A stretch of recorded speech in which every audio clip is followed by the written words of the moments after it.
Eat something, yeah? Tessa's voice shakes me out of my vigil. I look away from the lake to see her holding out a piece of bread and cheese, gesturing for me to take it. I should be hungry. I've only eaten half an apple since my encounter with the strange government agent last night. But somehow, the bread and cheese, still fresh from the shop where Tess had traded a few precious notes for it, doesn't seem tempting.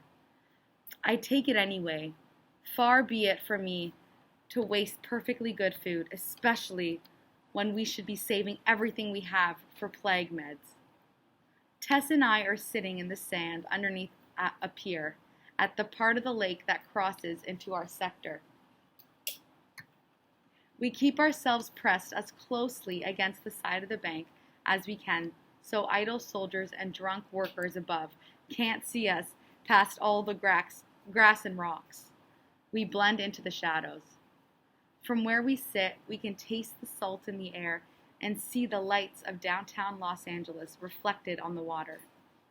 Ruins of older buildings dot the lake, buildings abandoned by business owners and residents when the floodwaters rose.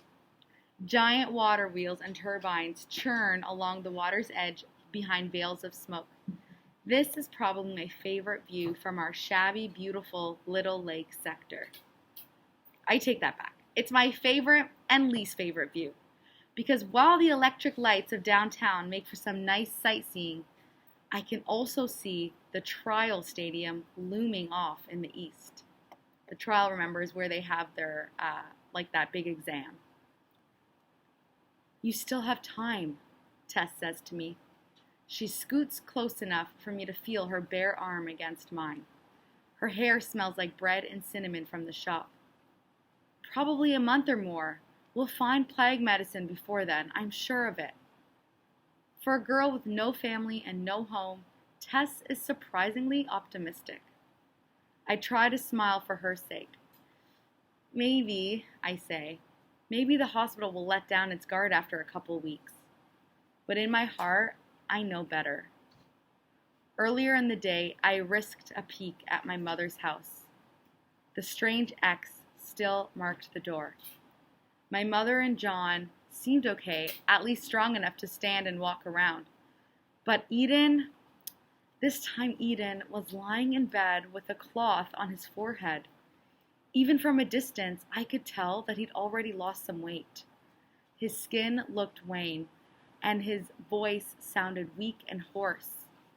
When I met John later behind our house, he told me that Eden hadn't eaten since the last time I came by. I reminded John to stay out of Eden's room when he could.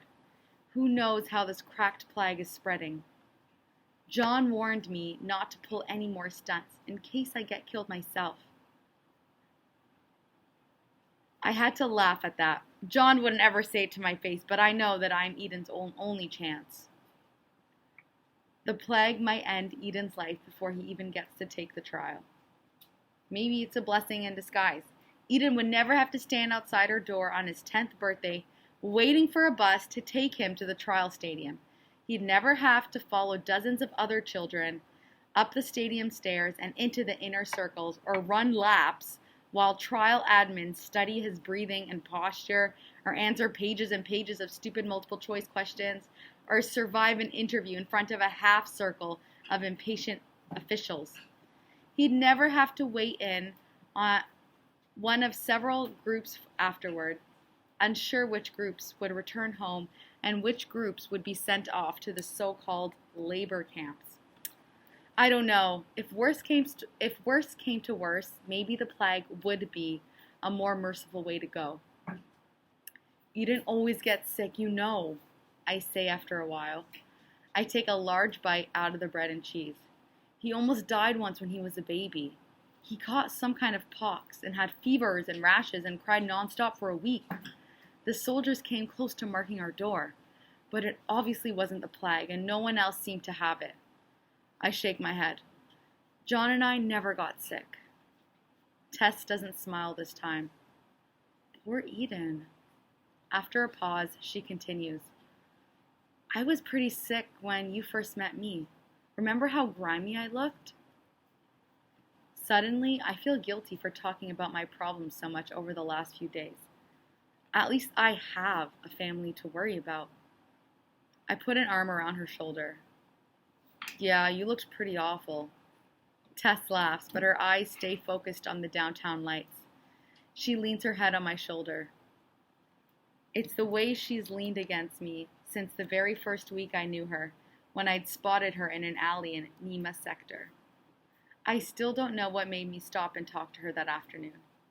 Maybe the heat had made me soft, or maybe I was just in a good mood because I'd found a restaurant that had thrown out an entire day's worth of old sandwiches.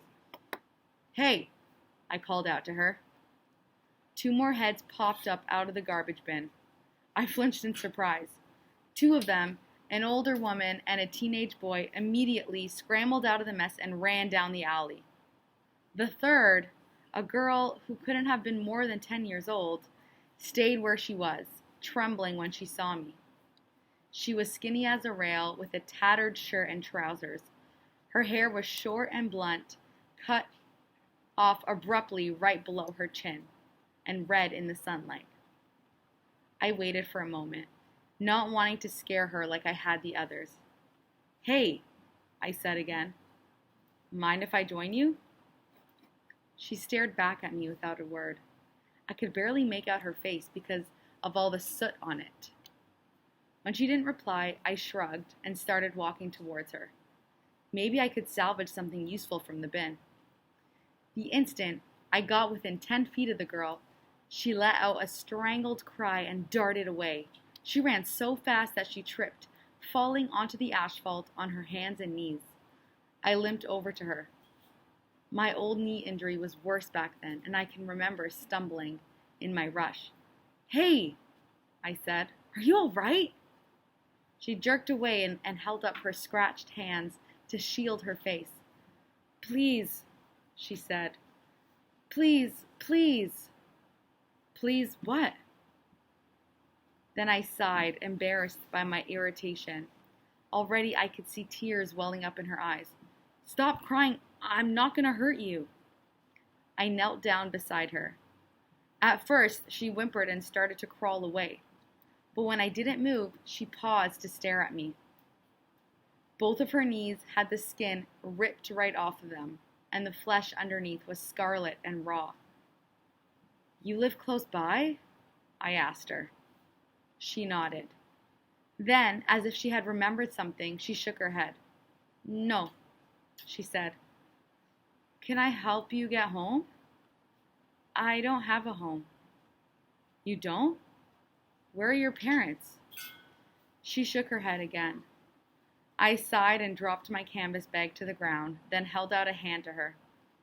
Come on, I said. You don't want 2 infected knees. I'll help you clean them up, and then you can be on your way again. You can have some of my food, too. Pretty good deal, right? It took her a long time to put her hand in mine. Please excuse this interruption. This is just a reminder for our bus students that going forward, we will now be lining up outside.